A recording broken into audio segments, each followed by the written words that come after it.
नमस्कार बच्चों, कैसे हो आप सब। छुट्टियों के बाद पुनः हमारी वर्कशीट आ चुकी है और अब हम वर्कशीट के माध्यम से पढ़ाई को शुरू करने वाले हैं। तो चलिए शुरू करते हैं आज की वर्कशीट। और आज की वर्कशीट है क्लास 10 के हिंदी की वर्कशीट नंबर 20। और आज हमें हिंदी में अपठित गद्यांश में एक प्रेरणाप्रद गद्यांश पढ़ना है। काफ़ी प्रेरणादायक है। तो आज हम इसको पढ़ेंगे और इसको पढ़ने के बाद इसमें जो प्रश्न दिए गए हैं उन सारे प्रश्नों के उत्तर करेंगे। प्यारे बच्चों, आज हम एक गद्यांश पढ़ेंगे और पूछे गए प्रश्नों के उत्तर देने का प्रयास करेंगे। तो चलिए शुरू करते हैं आज का ये गद्यांश। विश्व प्रसिद्ध दार्शनिक सुकरात शरीर से अत्यंत कुरूप थे। दार्शनिक का मतलब क्या होता है? चिंतक, दर्शन देने वाला, जो कि अपने हिसाब से अपने जीवन में कुछ थिंकिंग करता है, कुछ सोचता है, कुछ शोध करता है और उसके बाद वह फिलॉसफी देता है, अपने दर्शन की बातें कहता है, लोगों को बताता है कि क्या करना उचित है, क्या करना अनुचित है। तो इस तरह के से बताने वाले लोगों को दार्शनिक कहते हैं। जो फिलोसफर होते हैं, फिलॉसफी देते हैं, जो दर्शन देते हैं, मतलब जीवन जीने का दृष्टांत देते हैं, उनको दार्शनिक बोलते हैं। तो सुकरात शरीर से बहुत कुरूप थे। कुरूप मतलब वह देखने में सुंदर नहीं थे और उनका चेहरा भी सुंदर नहीं लगता था। एक दिन अकेले बैठे वह दर्पण हाथ में लिए हुए अपना मुंह देख रहे थे। तभी उनका एक शिष्य कमरे में आया और सुकरात को दर्पण देखता पाकर बहुत आश्चर्यचकित हुआ। और वो एक दिन दर्पण देख रहे थे। दर्पण में अपने चेहरे को देख रहे थे। तो इस घटना को देखकर उनका एक शिष्य बहुत आश्चर्यचकित हुआ। हालांकि यह गलत है। क्या सुकरात को दर्पण देखने का अधिकार नहीं है?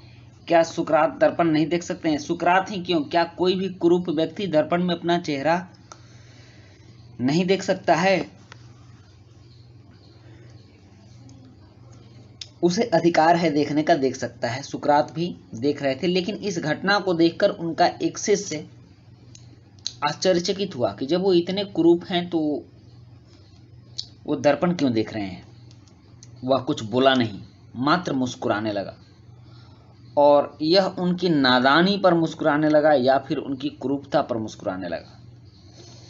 विद्वान सुकरात ने शिष्य की मुस्कुराहट देखकर सब बात समझ ली। लेकिन विद्वान तो विद्वान होता है, उसमें भी वो दार्शनिक थे। महान दार्शनिक, विश्व के महान दार्शनिकों में उनकी चर्चा होती है। उन्होंने उसकी मुस्कुराहट देखकर सारी बातें समझ ली कि शिष्य क्यों मुस्कुरा रहा है। कुछ क्षणों के पश्चात वे बोले, मैं तुम्हारी मुस्कुराहट का कारण जान गया हूं। संभवतः तुम सोच रहे हो कि मुझ जैसा असुंदर व्यक्ति आखिर शीशा क्यों देख रहा है।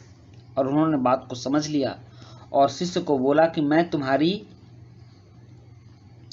मुस्कुराहट का कारण जान गया हूं। शिष्य मौन रहा। शिष्य अब चुप हो गया। उसकी चोरी पकड़ी गई। उसका सिर लज्जा से झुक गया। बेचारा शर्मा गया।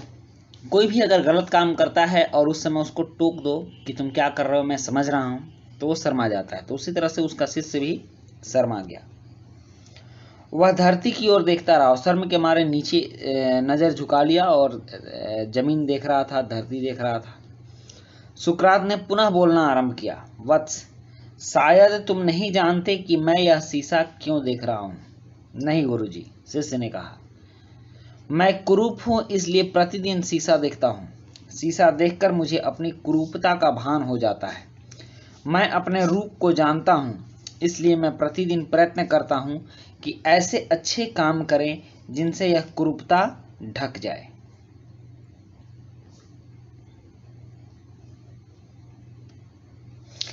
तो वह कहते हैं कि मैं जान गया हूं कि तुम किस कारण से हंस रहे हो और तुम शायद नहीं जानते हो कि मैं यह शीशा क्यों देख रहा हूं। मैं यह शीशा अपने आप को याद दिलाने के लिए देख रहा हूं, अपने मन को समझाने के लिए देख रहा हूं कि मैं एक कुरूप व्यक्ति हूं, मुझे अहंकार अपने ज्ञान का नहीं करना चाहिए, मुझे अपने कर्मों का अहंकार नहीं होना चाहिए, बल्कि मुझे ऐसे कर्म करते रहने चाहिए जिससे कि हमारी कुरूपता मिट जाए और मुझे प्रतिदिन याद रहे कि मैं एक कुरूप व्यक्ति हूँ और कुरूप हूँ तो लोग मुझे पसंद नहीं करेंगे।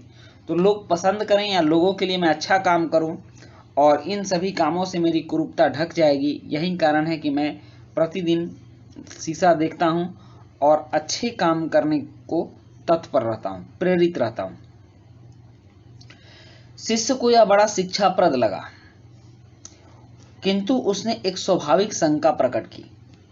शिष्य को थोड़ा लगा कि हाँ, ये बातें कुछ अच्छी हैं, स्टेटमेंट ठीक है, लेकिन उसने कुछ शंका प्रकट की। तब तो गुरुजी सुंदर मनुष्यों को कदापि शीशा नहीं देखना चाहिए। तब वो कहते हैं तब जो सुंदर होता है उसको तो शीशा बिल्कुल नहीं देखना चाहिए। सुकरात बोलते हैं ऐसी बात नहीं है। सुकरात ने समझाते हुए कहा, उन्हें भी शीशा अवश्य देखना चाहिए ताकि उन्हें स्मरण रहे कि वे जितने सुंदर हैं उतने ही सुंदर काम करें, अन्यथा बुरे काम उनकी सुंदरता को भी कुरूप बना देंगे। और यह वास्तविकता है कि यदि व्यक्ति अगर चाहे कितना भी सुंदर क्यों ना हो, वह बुरे काम करता है तो लोग उसकी बुराई ही करते हैं, वह किसी को अच्छा नहीं लगता है। लेकिन असुंदर व्यक्ति भी, कुरूप व्यक्ति भी अगर अच्छा काम करता है तो लोग उसकी प्रशंसा करते हैं, लोग उसे महान व्यक्ति मानते हैं, दुनिया उसे महान मानती है। इसलिए हम अपने कर्म से सुंदर या असुंदर होते हैं, सुंदर या कुरूप होते हैं, चेहरे की सुंदरता मायने नहीं रखती। तो इस गद्यांश का निचोड़ जो है वो यही है, शिक्षाप्रद बातें यही कि हम अपने कर्म से सुंदर और कुरूप बनते हैं।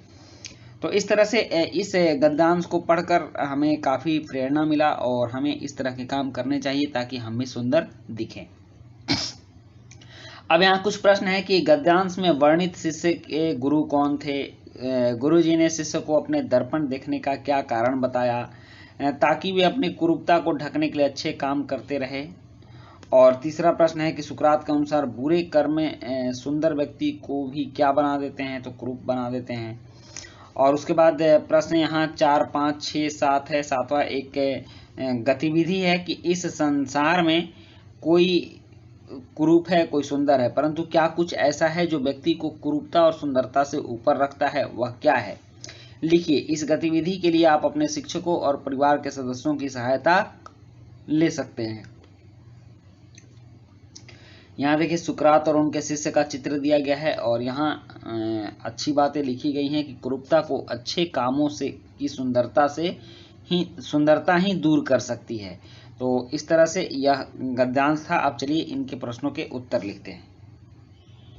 प्रश्न 1 है कि गद्यांश में वर्णित शिष्य के गुरु कौन थे, तो इसका उत्तर ख है, सुकरात। उसके बाद प्रश्न 2 है कि गुरुजी ने शिष्य को अपने दर्पण देखने का क्या कारण बताया, तो इसका उत्तर ग है, ताकि वे अपनी कुरूपता को ढकने के लिए अच्छे कर्म करते रहें। और प्रश्न 3 है कि यदि आप गुरुजी के शिष्य होते तो उनसे क्या प्रश्न पूछते हैं, लिखिए। तो इसका उत्तर है कि यदि मैं गुरुजी का शिष्य होता तो मैं उनसे पूछता कि संसार के लिए अच्छे कर्म क्या हैं। प्रश्न 4 है कि सुकरात के अनुसार बुरे कर्म सुंदर व्यक्ति को भी क्या बना देते हैं, तो इसका उत्तर है कुरूप।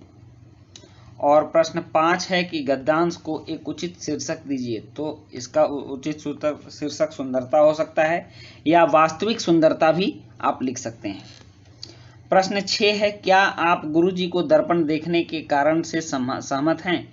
हाँ तो क्यों और नहीं तो क्यों नहीं। अपने उत्तर के पक्ष में तर्क भी दीजिए। तो इसका उत्तर है मैं गुरुजी के दर्पण देखने के कारण से सहमत हूँ, क्योंकि ऐसा करने से किसी भी महान व्यक्ति के मन में अहंकार की भावना नहीं आएगी।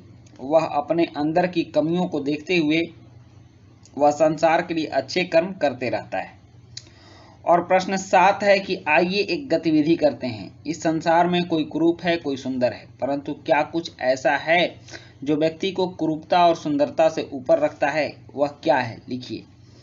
इस गतिविधि के लिए आप अपने शिक्षकों और परिवार के सदस्यों की सहायता ले सकते हैं। तो बच्चों इसके उत्तर हैं मनुष्य के कर्म उसको उसके कुरूपता और सुंदरता से ऊपर रखता है। अगर कोई व्यक्ति बहुत सुंदर हो लेकिन उसके कर्म खराब हैं तो वह पूरे संसार में शिकायत का पात्र बनता है, जबकि कुरूप व्यक्ति ही अगर अच्छा काम करता है तो दुनिया उसकी प्रशंसा करती है। तो ये थी आपकी आज की वर्कशीट, और इसी के साथ ये वर्कशीट कंप्लीट होती है। वीडियो अच्छी लगी हो तो लाइक, सब्सक्राइब, कमेंट जरूर कीजिएगा। मिलते हैं नेक्स्ट वीडियो में। Thank you.